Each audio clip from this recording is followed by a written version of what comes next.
हरि हरि बोल।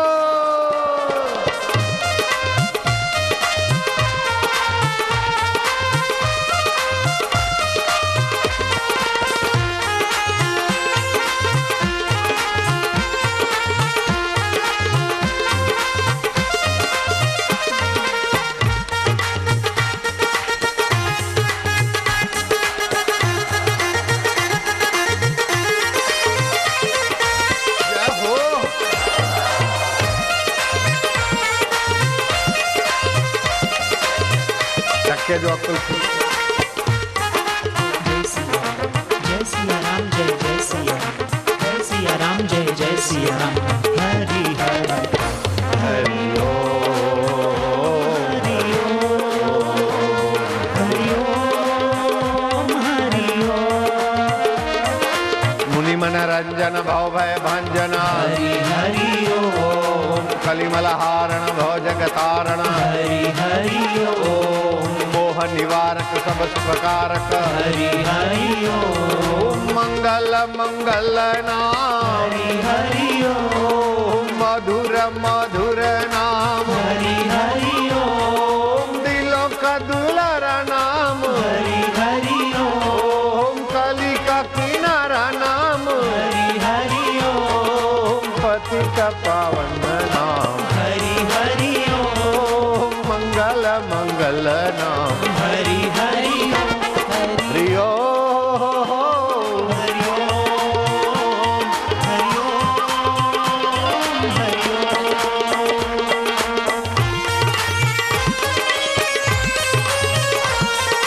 जय हो।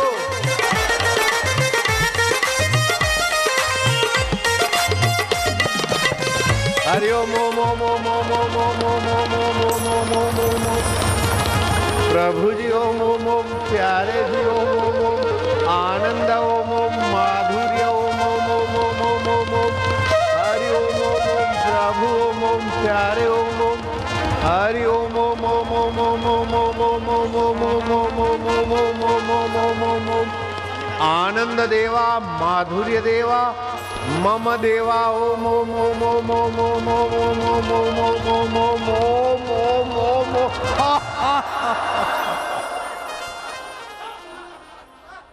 साधना में मेहनत नहीं करना है,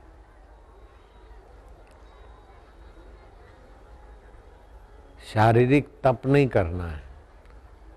वो तो हो ही रहा है। अपने घर जैसी सुविधा नहीं है तो स्वाभाविक है। सहलिया तो हो गया शारीरिक तप, लेकिन साधना करनी के सजग रहे। कैसा भी कुछ हुआ अरे हाय नहीं, वाह वाह। ये 3 दिन में समता में सजग रहे। सुखद दुखद अवस्था है, लाभ हानि की अवस्था है, बस उन सभी अवस्थाओं को आने जाने वाली माने और उस अवस्थाओं को आने जाने वाली मानने वाला जो चैतन्य आत्मा है, वाह जो कत्यो है। तो मृत्यु की भीषण घड़ियां भी आएगी ना, तो ये आज की साधना वहां भी तुम्हें मुक्ति के मंजिल में पहुंचाने में बड़ी मदद करेगी। वाह, भगवान ने कहा है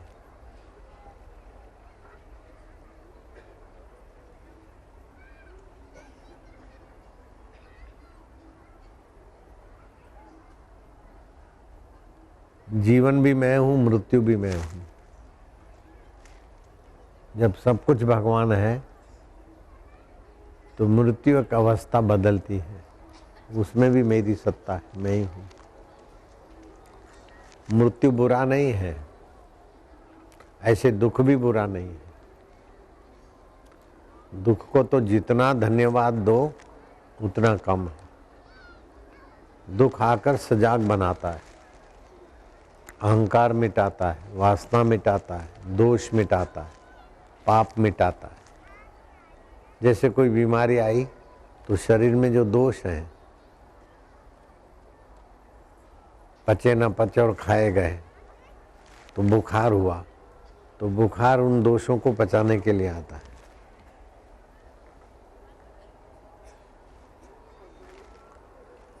ऐसे ही मान अपमान हुआ तो अहम को मिटाने के लिए अथवा सावधान होने के लिए आता है।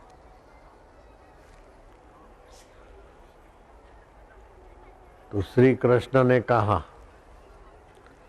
सुखम वा यदि वा दुखम स योगी परमो मता।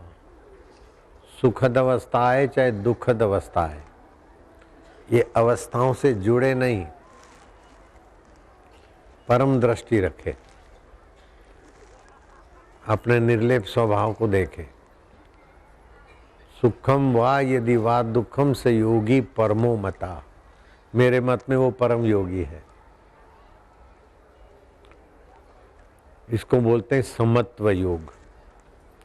तीन दिन रहे अपने पास, 3 दिन में समत्व योग पर अपने चित्त को, अपने ख्याल को दृढ़ रखे। वाह। और फिर अब यहाँ से जाएं तो भी पक्का कर लें कि घर में इधर उधर कोई भी अवस्था है, गुस्सा करेंगे लेकिन अंदर से सम रहेंगे। गुस्से की ज़रूरत पड़ती तो मैं भी गुस्सा करता हूँ और गुस्से को देखता भी हूँ, अंदर से उसी क्षण शीतलता भी होती है। रमण महर्षि के पास एक विद्वान युवक पहुँचा, सवाल किया, महर्षि ने जवाब दे दिया। फिर दूसरा अनर्गल सवाल किया, महर्षि समझ गए कि सवाल करके अपनी विद्वता दिखा के मेरे भक्तों पर प्रभाव डालना चाहता है। हरामी डंडा उठाया, उसके पीछे भागे भागे भागे तो वो जुआन हाँफ गया। तुम भी डर गए? हाय राम, ऐसे भगे लोग भी डर गए। ये तो मैं नकल कर रहा हूं, असल तो कुछ और भी होगा। ऐसे भगे दूर तक उसको छोड़ के आए और लठ रखी और बड़े प्रसन्न दिखे। पॉल बेंटन ने लिखा कि उस दिन रमण महर्षि इतने प्रसन्न और आनंदित थे कि मैं कल्पना नहीं कर सकता हूं कि इतना क्रोध करने वाला आदमी और सहज में इतना आनंदित। अरे वो महापुरुष है, क्रोध का भी अभिनय है, नाराजी का अभिनय है। संसारी बातों को उनके लिए स्वनिर्मित विनोद है।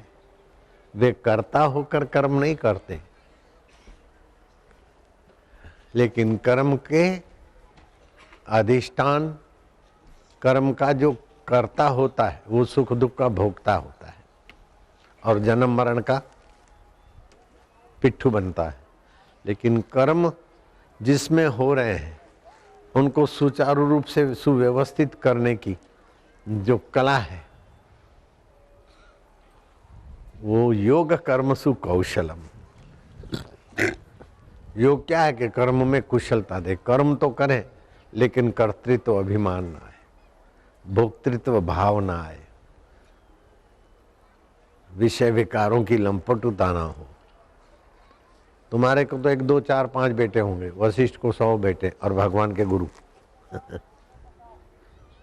100 बेटे के बाप हैं वशिष्ठ जी। आज कोई 100 बेटे का बाप आए तो लोग उसकी मखौल उड़ाएंगे। और 100 बेटों में से शक्ति पुत्र ऐसा निकला कि उनके पराशर और पराशर के पुत्र भगवान वेदव्यास, और भगवान वेदव्यास ने तो क्या नहीं दिया।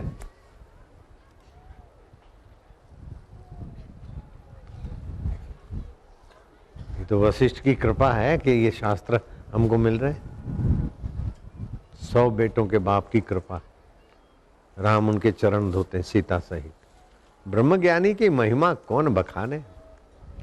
श्री कृष्ण देखो, गीता उनकी और 16,108 होलसेल में पत्नियां थी और बेटों की तो कतार थी। बेटों को पढ़ाने वाले मास्टर भी सैकड़ों में थे। लेकिन कृष्ण तो इतने निर्लेप कि एक बार श्री कृष्ण के मित्र ग्वाल गोपियां ये वो इंतजार करते ही रह गए, कृष्ण दिखाए नहीं। बहुत देर से शाम को मिले, दोपहर पूरी हुई, शाम होने को शुरू हुई, तब कृष्ण कि केशव आज आप मिले नहीं, कहाँ गए थे? बोले आज गुरु पूर्णिमा थी ना, मैं मेरे गुरुजी के यहाँ गया था जमुना पार। इतनी जमुना बह रही है, हमको जाने की आज्ञा दो, कैसे जाए? बोले जमुना जी को कह देना कि कृष्ण अगर दृढ़ ब्रह्मचारी हैं तो जमुना जी हमें जगह दे दो, आबाल ब्रह्मचारी हों तो जगह दे दो। जगह हो गई, गए, दुर्वासा ऋषि बैठे थे, पूजा बूजा की, कुछ खिलाया पिला, किसी ने मालपुआ ले गई थी, कोई कुछ ले आया था, कोई कुछ। दुर्वासा ने भोग लगाया, आई तो यमुना जी तो बह रही ऐसी कैसी। बोले श्री कृष्ण ने तो कहा था, उस बल से तो यमुना जी ने हमको रास्ता दिया, पानी कम हो गया, अभी फिर फुल बहती है। तो बोले यमुना जी को कह दो कि दुर्वासा ने कभी कुछ नहीं खाया हो तो मार्ग दे दो। ऐसी प्रार्थना की और मार्ग मिला, पानी वहां कम हो गया थोड़ा। सोचा कि कृष्ण तो बंडल मारते हैं, उनके गुरु भी बंडल मारते, यमुना जी तुम ऐसे कैसे? तो यमुना जी का पानी बढ़ा, नहीं नहीं नहीं नहीं, माफ करो मैया, मैया कृष्ण सच्चे, गुरु सच्चे, तुम भी सच्ची। नाक रगड़ रगड़ के मैया की प्रार्थना की, कहीं जान बचा के बाहर निकले। अब उनको तो अनुभव था, आंखें देखा था कि दुर्वासा जी खा रहे, लेकिन दुर्वासा समझते जो खाता है वो शरीर खाता है, प्राण पचाता है। भूख प्यास प्राणों को लगती है, राग द्वेष बुद्धि में होता है, बीमारी शरीर में होती है, सुख दुख मन में होता है।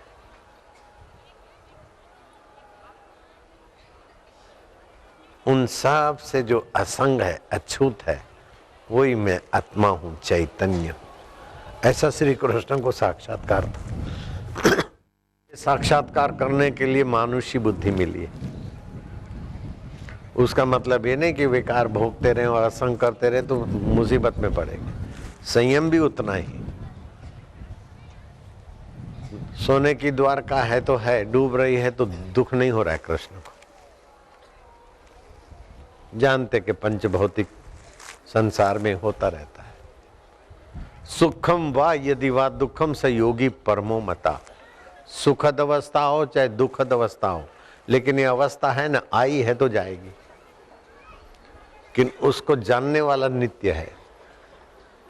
वो नित्य परमेश्वर बचपन में भी हमारा साक्षी चैतन्य था, किशोर अवस्था आई तभी भी वो था, यौवन आया तभी भी था, बुढ़ापा आया तभी भी है, शरीर मरने के बाद भी वो नित्य तत्व ज्यों का त्यों रहता है।